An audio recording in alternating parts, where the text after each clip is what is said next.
Buenas tardes, soy Andrés Raúl Castro Villacreces de la Facultad de Derecho, exponiendo en el tema de sociología jurídica. Hablamos de la sociedad ecuatoriana en el predominio liberal. Tras la Revolución Liberal de 1895, que se extendió hasta 1944, que fue en la época en la que fue derrocado Alberto Arroyo del Río, se dieron los primeros hitos de inclusión de los seres humanos que habían sido marginados en años atrás, ¿no? Hablamos por la época de 1896, eliminándose requisitos como de profesión religiosa, la ciudadanía y económicos que eran necesarios para participar en la democracia, como para ser presidentes, senadores y diputados.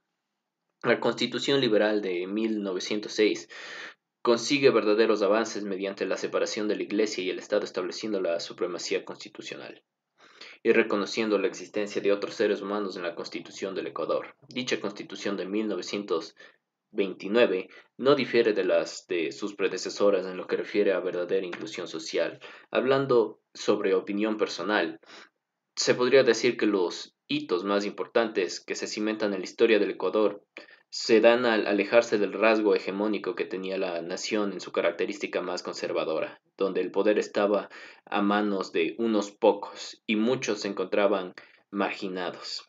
Esto, gracias a que se tomó una dirección más liberal, inclusiva y progresiva en lo que tiene que ver en el Ecuador, iniciando por la separación del control que tenía la Iglesia sobre la democracia, el gobierno y la ciudadanía. Esto permitió que solo exista un orden superior debajo el cual todos somos iguales, es decir, todos somos iguales bajo la Constitución. La sociedad ecuatoriana en la restauración de la democracia. Tras la dictadura de 1971 a 1978, se dio la primera constitución adaptada a una sociedad ecuatoriana que había cambiado, subsistiendo, sin embargo, los mismos marginadores sociales de género, etnia y cultura. Esta constitución fue realizada por un grupo de juristas que no podían ser conscientes de estas exclusiones, siendo que tuvo que ser sometida a un referéndum y votada por gente que solo estaba interesada en sacar a dictadores. Ya solo lo único que estaba de interés en ese momento es no volver a tener una dictadura. Esta constitución tiene un carácter liberal que incluye analfabetos, a los que se les privaba de los derechos políticos, recalcando que la mayoría de pueblos originarios formaban parte de este grupo. La Constitución fue reformada en 1992 y se dio una nueva codificación en 1994, donde se introduce la noción de Estado social de derecho. Hablando personalmente, las constituciones que se generaron tras la derogación de las dictaduras se caracterizaban por ser incompletas, especialmente al existir todos los marginadores que se habían dado desde la creación de la primera constitución, debido a que el principal interés era deshacerse de los dictadores o, en caso de las primeras constituciones, controlar el desorden que había dejado la anarquía tras los intentos de independentistas, siendo inconscientes, ¿no?, de las demás formas de marginalidad que todavía existían, las ya dichas que eran de etnia, cultura, género y sexo. Todavía estos grupos experimentaban opresión tras la dictadura, algo que simplemente se cambiaría tras la institución de una constitución de carácter liberal. Aspectos sociológicos de los hitos legislativos del Ecuador. Las leyes de manumisión de los esclavos y de manos muertas. La ley de 1852 busca restituir la condición de persona a los esclavos. La discusión sobre la esclavitud viene desde el siglo XVIII, siendo el único argumento a favor de este el factor económico para las personas que querían mantenerlo todavía. Se crea el sistema de Urbina.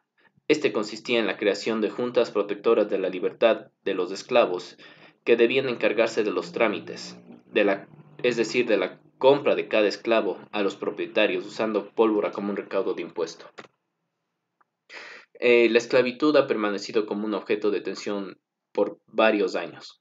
incluso antes de las épocas independentistas, siendo que muchos la defendían y querían mantener por su importancia económica hasta ese entonces. Se buscaba que se reconozca que los esclavos eran personas y no cosas de propiedad de un maestro. Esto queda claro con la creación de las Juntas Protectoras de la Libertad de los Esclavos y la Ley de 1852. El Código del Trabajo es uno de los hitos más importantes en lo que se refiere a la lucha por la igualdad en el Ecuador. Hablamos que se hace hincapié en el artículo del tiempo acerca de su expedición, ¿no? Nace con la firma del decreto de expedición del 5 de junio de 1938, que firmó el jefe supremo, el general Enríquez Gallo.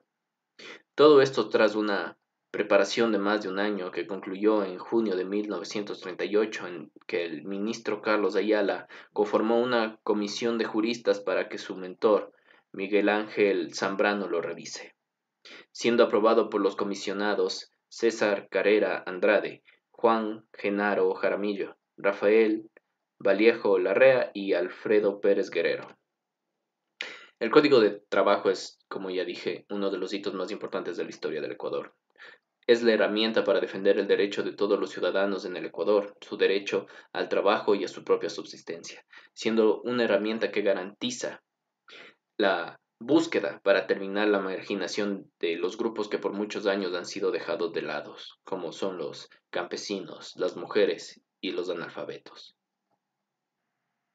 La fuente bibliográfica de esta exposición se la puede encontrar en el Libro de Sociología Jurídica de la Universidad Técnica Particular de Loja, hecha por Torres García en 2020.